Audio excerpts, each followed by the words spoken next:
সালাম আলাইকুম, সবাই কেমন আছেন? আশা করি সবাই ভালো আছেন।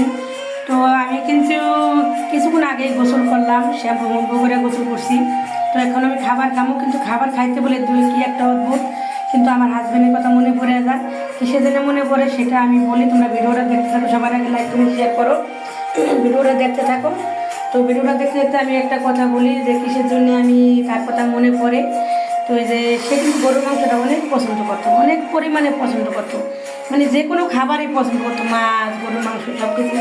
কিন্তু সে আমার জীবনের নাই, আমার জীবন থেকে হারিয়ে গেছে। তো সে মারা গেছে। সবাই তার জন্য দোয়া করবেন, যে যেন জান্নাতবাসী হতে পারে। সে আমার পাগলের মতন ভালোবাসছিল, অন্ধের মতন বিশ্বাস করছিল যে সে আমার জীবন থেকে হারিয়ে গেছে। তার অভাবটা কিন্তু এখন আমি হারে হারে বুঝতে পারতেছি। তো আমার তার জন্য অনেকটাই মন খারাপ হয়। অনেক সময় আমি খাই, অনেক সময় আমি খাইও না। মানে কোনো রকম আমি না, দিন সারাদিন একবেলা মন চাইলে খাই, না মন চাইলে না খাই। তাই এরকম করে আমি আমার দিন চলতেছে। তো তো এরকমভাবে আমার দিন যাইতেছে।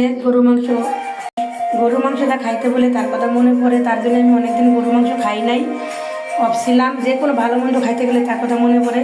তো এই আমার শখের স্বামী, তুমি জেনে আজ ভালো থাকো, আমি তোমার কাছে আসবো, তোমার কাছে থাকবো, সমস্যা নাই।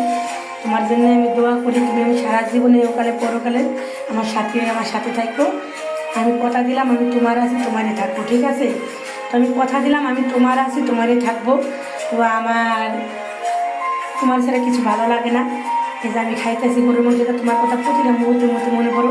আর যাই হোক, সবার উদ্দেশ্যে একটা কথা বলি, সবাই আমার ফ্রেন্ড রিকোয়েস্ট পাঠান। তো ফ্রেন্ড রিকোয়েস্ট না পাঠাইয়া সবাই আমার ফলো দিয়ে, ফলো সিস্টেম দিয়ে সবাই আমার আইডিটা ফলো দিয়ে, আর সবাই আমার ভালোবাসা দিয়ে সাপোর্ট দিয়ে আমার পাশে থেকে।